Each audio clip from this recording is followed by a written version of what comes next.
이사야서 14장 12절부터 20절 말씀 우리 함께 읽겠습니다. 너 아침의 아들 계명성이여 어찌 그리 하늘에서 떨어졌으며 너 열국을 엎은 자여 어찌 그리 땅에 찍혔는고 내가 내 마음에 이르기를 내가 하늘에 올라 하나님의 뭇별 위에 내 자리를 높이리라. 내가 북극 지표의 산 위에 앉으리라. 가장 높은 구름 위에 올라가 지극히 높은 이와 같아지리라 하는도다.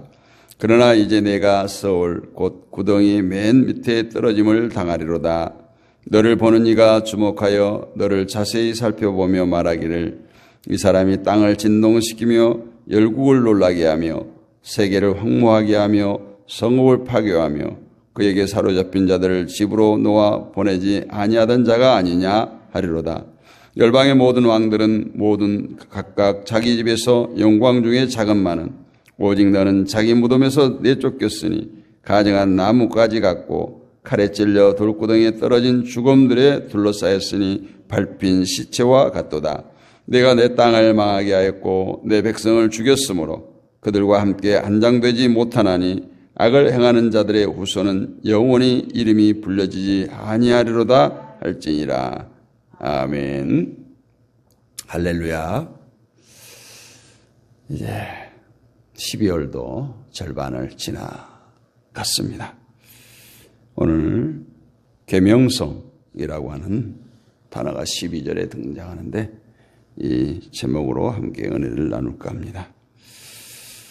우리는 앞서서 살펴본 바대로 그리스도인들은 세상을 좀 우습게 볼 줄 알아야 한다.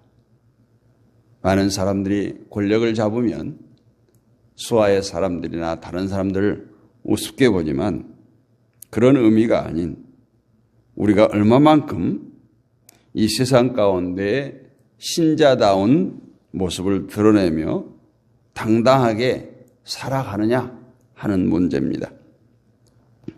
만약 그리스도인이 세상을 우습게 보지 못하고 세상 사람들과 똑같이 세상의 것을 소유하고자 애쓰고 세상 사람들을 부러워하면서 살아간다면 과연 무엇을 통해서 우리가 성도됨을, 하나님의 자녀됨을 보일 수가 있겠습니까? 그런데 우리가 세상을 우습게 보겠다고 해서 그냥 되어지질 않죠.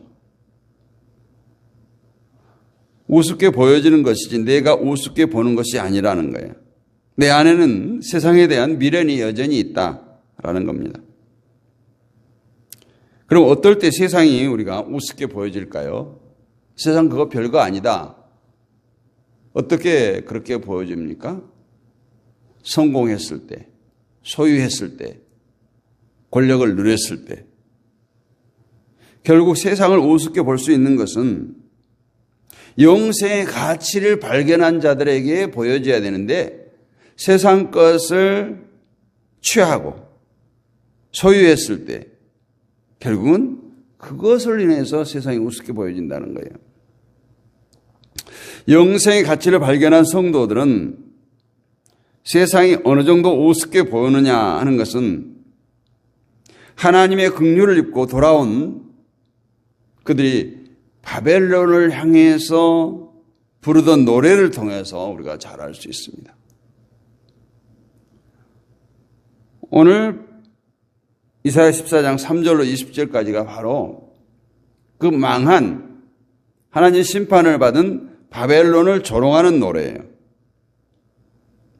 그 노래를 간략하게 말하면 잘난 척 하더니 꼴 좋다예요. 돈 있고 힘 있고 세상에서 높다고 권력을 가졌다고 위세를 부리고 다른 나라 사람들은 무시하고 그러더니 지금 내 꼴이 뭐냐 하는 거예요.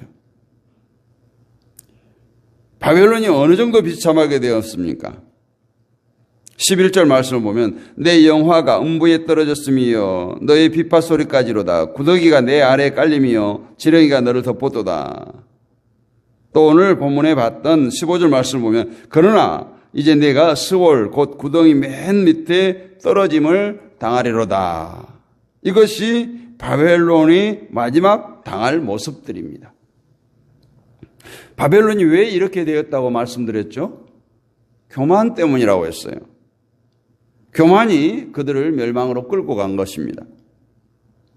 세상의 것이 모두 내 수중에 있다고 해서 그것을 의지하지 않고, 그것을 의지하고 하나님을 의지하지 않고 나는 잘 살 수 있다고 하는 것이 교만이라고 말씀을 드렸어요.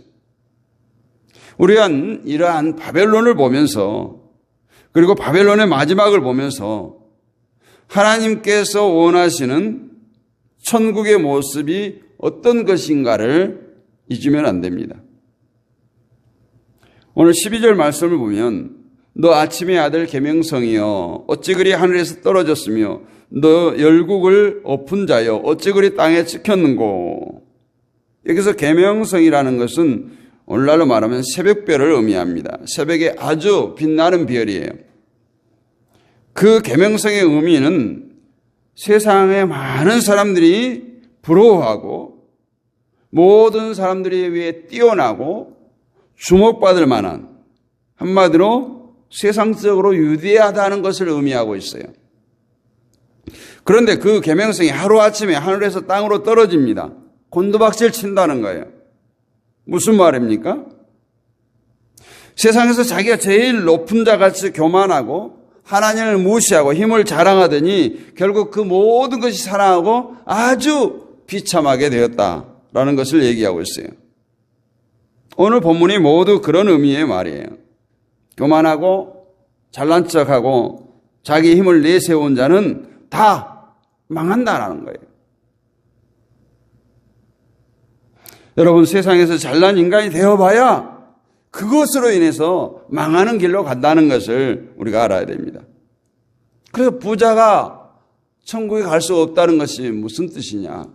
그것들을 의지하기 때문에 그래요. 우리 그리스도인들이 그냥 가난하게 살아라는 얘기가 아니에요. 하나님보다 의지하는 그 물질들 때문에 약대가 바늘길을 통과하는 것 같은 그런 어려움이 있다라는 겁니다. 우리가 꼭 그리스도인이라고 해서 다 가난하고 출세하면 안 된다는 얘기가 아니에요. 우리 그리스도인도 부자로 살 수 있고 높은 지위에 앉을 수도 있습니다. 그러나 진심으로 하나님을 아는 자라면 그러면 그럴수록 더 고개를 숙이고 겸손해야 돼요. 허세를 부리거나 힘을 가지고 약한 자를 무시해서는 안 된다는 겁니다. 그래서 우리 그리스도인들은 많이 가져도 심령이 가난한 자로 살아야 되는 거예요. 높은 지위에 있어도 낮은 자로 살아갈 때 하나님께서 높여주신다고 말씀합니다. 그런데 돈을 많이 가진 사람이 돈이 없는 사람보다 겸손하기가 힘들다는 거예요. 권력을 가진 사람이 약한 사람보다 겸손하기가 힘들다는 거예요. 그래서 사람이 겸손해지기 위해서 필요한 것이 바로 하나님의 긍휼이에요. 지난 시간에 말씀드린 대로 구원은 오직 하나님의 긍휼의 발로예요. 즉 하나님께서 우리를 불쌍히 여기셔서 구원해 주신 거예요. 따라서 진심으로 구원의 기쁨을 아는 성도라면 항상 그 하나님의 긍휼을 노래하고 하나님의 긍휼을 내세워야 되는 거죠. 나 같은 죄인이 용서함 받아서 하나님의 은혜를 입어서 구원받게 하심을 감사합니다. 나는 하나님의 긍휼 때문에 천국 백성이 되었습니다. 이런 고백이 언제나 자신을 돌아보면서 은혜를 확인하면서 살아가는 모습, 그것을 하나님께서 기뻐하시고 높여주십니다. 이런 은혜를 고백하고 긍휼을 노래하는 성도들이 모인 교회라면 틀림없이 그 공동체는 겸손으로 풍성해질 것입니다. 그런데 하나님 보시기에 정말 긍휼을 베풀 만한, 불쌍히 여길 만한 사람들이 점점 사라져 가는 것이 오늘날 교회의 현실이에요. 죄인을 말하는데 죄인이 안 보이고 긍휼을 베풀고자 하는데 불쌍한 사람들이 안 보인다는 거예요. 모두가 잘났고 모두가 신앙이 좋은 사람들만 몰려 있습니다. 그러면서 왜 예수님을 찾습니까? 아픈 사람이 의사를 찾게 되었는데 죄인도 아니면서 예수님을 왜 찾는 것입니까? 이 땅의 삶을 더 풍성하게 해달라고, 행복하게 해달라고, 건강하게 해달라고 예수님을 찾습니까? 교회가 타락하게 한 이유는 교회 안에 죄인이 없기 때문에 그래요. 죄인이 사라진다는 것은 그리스도의 피, 십자가의 은혜의 의미가 사라졌다는 거예요. 그리스도의 피에 대해서 희미하고 속죄에 대해서 무관심하는 교회가 참된 교회가 되겠습니까? 교회가 부흥하는 것은 죄인들이 늘어간다는 거예요. 자신이 죄인임을 아는 사람을 하나님께서 찾으십니다. 그것이 바로 한 마리의 잃어버린 양이죠. 그리고 교만한 자는 오늘 본문의 말씀처럼 모두 음부의 밑바닥으로 떨어질 것입니다. 때문에 세상의 높은 권력을 가지고 많은 돈을 소유하고 사는 사람들을 부러워하지 말라는 거예요. 마지막 때에 그들은 우리의 발바닥, 아니 음부의 밑바닥인 사람들이라는 거예요. 여러분, 그래도 세상에서 잘나 보이는 사람들이 부럽습니까? 잘난 자식을 둔 부모가 부럽습니까? 재물을 많이 가진 자가 부럽습니까? 마지막을 생각하고 살기를 원합니다. 교만은 인간의 본성이에요. 인간은 항상 교만케 될 가능성들을 안고 살아갑니다. 다만 그 교만이 일어날 형편과 조건이 아직 안 되기 때문에 내가 교만하지 않다. 사람은 그래서 언제나 형편과 조건이 충족되면 교만할 준비가 되어 있어요. 그래서 우리는 항상 말씀을 통해서 자신을 돌아보고 말씀에 붙들린 자로 살아가기 위해서 지금도 비록 교만이 안 보인다고 할지라도 날마다 내 자신을 말씀으로 쳐서 복종시키고 교만을 물리쳐야 됩니다. 계명성을 부러워하지 말라는 거예요. 그 마지막은 오늘 본문에 보면 지옥의 맨 밑바닥이라는 거예요. 사실 우리에게 세상에 누릴 수 있는 것이 많이 없다면 그것으로 불평할 것이 아니라 그것으로 더 감사해야 됩니다. 왜냐하면 그로 인해서 우리가 교만치 않고 하나님을 의지하고 하나님을 바라볼 수 있기 때문에 그렇습니다. 만약 우리에게 인간이 잘하고 내세우고 잘난 척할 만한 것들이 모든 조건을 갖추고 있으면서 겸손하기란 매우 어렵다라는 거예요. 하나님을 바라보고 하나님만을 의지하기란 오히려 이러한 세상에서 누리는 것이 없을 때 더 간절하고 가능하다는 겁니다. 하나님은 우리에게 언제나 적절하게 일하십니다. 적절하게 일하시고 적절하게 은혜를 베푸시고 적절하게 공급하십니다. 교만치 않기 위해서 우리는 어떠한 형편에서도 그러기에 그 하나님을 의지할 때 자족할 수 있어야 돼요. 그래서 사도 바울이 자신의 고난을 위해서 기도했을 때 하나님께서 응답해 주지 않음에도 불구하고 오히려 그 고난을 인해서 자족하기를 배웠다고 말합니다. 천국은 분명하게 말씀드리기를 겸손한 자가 가는 나라예요. 겸손하시기를 원합니다. 곤불 10년 화무 11홍 이러한 말이 있습니다. 이 땅에 영원한 것은 없다는 거예요.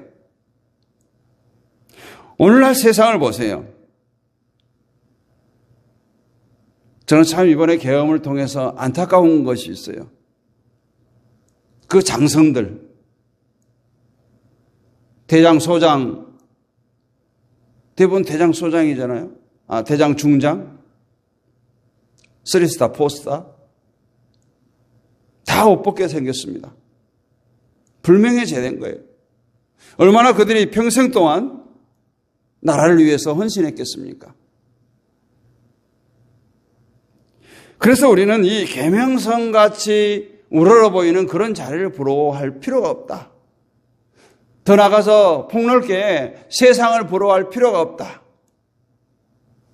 그런데 많은 사람들은 그래도 한번 누려보고 싶다라고 말합니다. 그 누리는 순간 인간은 교만할 준비가 되어 있다니까요. 본성이 그래요.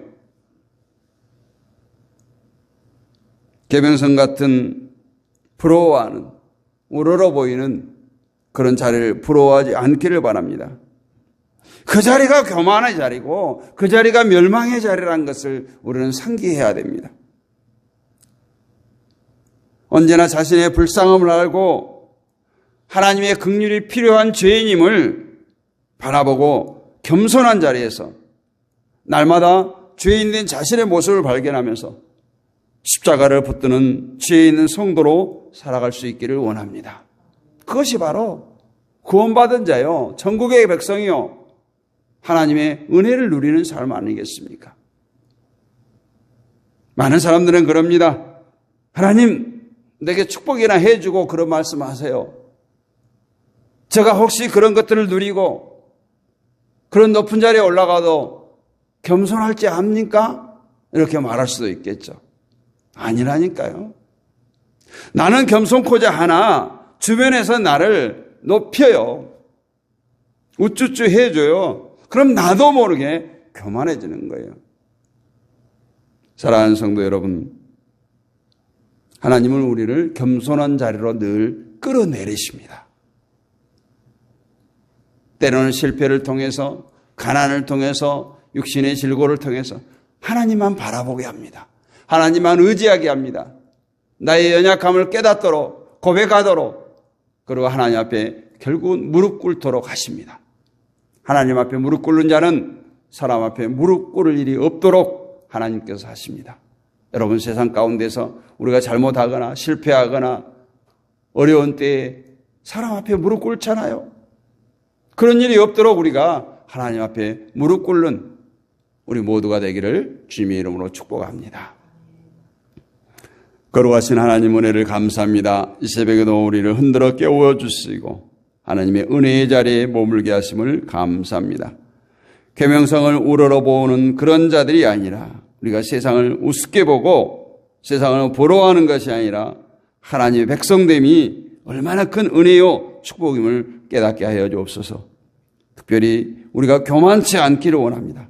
어떠한 상황이라도, 어떠한 성공, 어떠한 무엇을 누리더라도 우리가 교만치 않기를 원합니다. 날마다 우리의 죄인됨을 알게 하시고 자신의 불쌍함을 깨달아 하나님의 긍휼을 원하며 날마다 겸손의 자리에서 날마다 죄인된 자신의 모습을 발견하며 오직 십자가의 보혈의 은혜를 사모하는 하나님의 백성으로 살아가게 하여 주옵소서. 우리가 겸손의 자리에 서는 것이 얼마나 큰 하나님의 은혜요 축복임을 깨닫게 하여 주옵소서. 이 나라의 백성이 어찌 이렇게 되었습니까? 겸손치 못하고 교만의 결과인 줄로 믿습니다. 오늘 계명성이 저기 서울의 바닥에 떨어진 것처럼 정말 이 땅에 많은 사람들이 그것들을 보여주고 있습니다. 오늘 또 우리의 삶의 여정 가운데 하나님 친히 간섭하여 주시고 동행하여 주옵소서. 심령이 가난한 자가 되어서 날마다 하나님의 의를 구하며 하나님의 도우심을 구하며 하나님의 보혈의 은혜를 구하는 우리 모두가 되게 하여 주옵소서.